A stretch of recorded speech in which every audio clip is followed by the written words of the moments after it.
Hello. Today we're continuing to read about the laws, specifically the laws of government, from Deuteronomy. Deuteronomy 17:14. When you enter the land the Lord your God is giving you, and have taken possession of it and settled in it, and you say, "Let us set a king over us like all the nations around us," be sure to appoint over you the king the Lord your God chooses.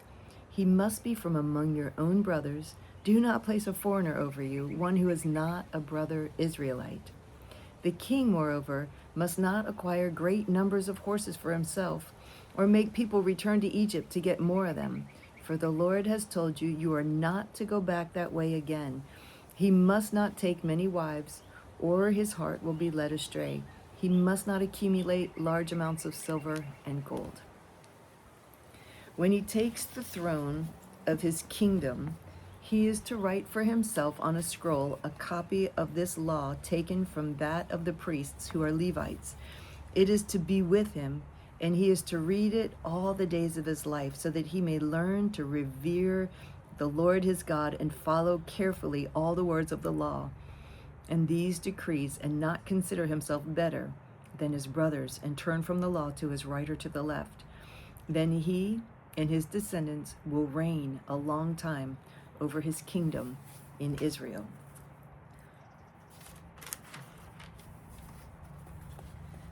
Do not curse the ruler of your people.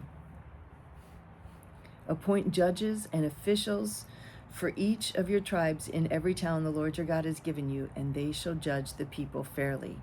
If cases come before your courts that are too difficult for you to judge, whether bloodshed, lawsuits, or assaults, take them to the place the Lord your God will choose. Go to the priests, who are Levites, and to the judge who is in office at the time. Inquire of them, and they will give you the verdict. You must act according to the decisions they give you at the place the Lord will choose. Be careful to do everything they direct you to do. Act according to the law they teach you and the decisions they give you. Do not turn aside from what they tell you, to the right or to the left. The man who shows contempt for the judge or for the priest who stands ministering there to the Lord your God must be put to death. You must purge the evil from Israel. All the people will hear and be afraid, and will not be contemptuous again. Do not accept a bribe, for a bribe blinds those who see and twists the words of the righteous. Do not pervert justice. Do not show partiality to the poor or favoritism to the great, but judge your neighbor fairly. Do not deprive the alien or the fatherless of justice, or take the cloak of the widow as a pledge. Remember that you were slaves in Egypt, and the Lord your God redeemed you from there. That's why I command you to do this. Do not pervert justice or show partiality. Do not accept a bribe, for a bribe blinds the eyes of the wise and twists the words of the righteous. Follow justice and justice alone, so that you may live and possess the land the Lord your God is giving you. You shall not give false testimony against your neighbor. Do not spread false reports. Do not help a wicked man by being a malicious witness. Do not follow the crowd in doing wrong. When you give testimony in a lawsuit, do not pervert justice by siding with the crowd. Have nothing to do with a false charge, and do not put an innocent or honest person to death, for I will not acquit the guilty.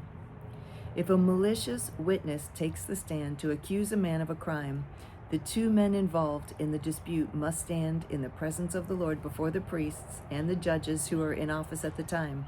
The judges must make a thorough investigation, and if the witness proves to be a liar, giving false testimony against his brother, then do to him as he intended to do to his brother. You must purge the evil from among you. The rest of the people will hear of this and be afraid, and never again will such an evil thing be done among you. Show no pity. Life for life, eye for eye, tooth for tooth, hand for hand, foot for foot. One witness is not enough to convict a man accused of any crime or offense he may have committed. A matter must be established by the testimony of 2 or 3 witnesses. Fathers shall not be put to death for their children, nor children put to death for their fathers. Each is to die for his own sin. When men have a dispute, they are to take it to the court, and the judges will decide the case, acquitting the innocent and condemning the guilty.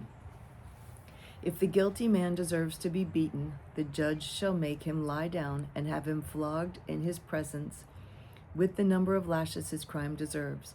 But he must not give him more than 40 lashes. If he is flogged more than that, your brother will be degraded in your eyes. If a man guilty of a capital offense is put to death and his body is hung on a tree, you must not leave his body on the tree overnight. Be sure to bury him that same day, because anyone who is hung on a tree is under God's curse.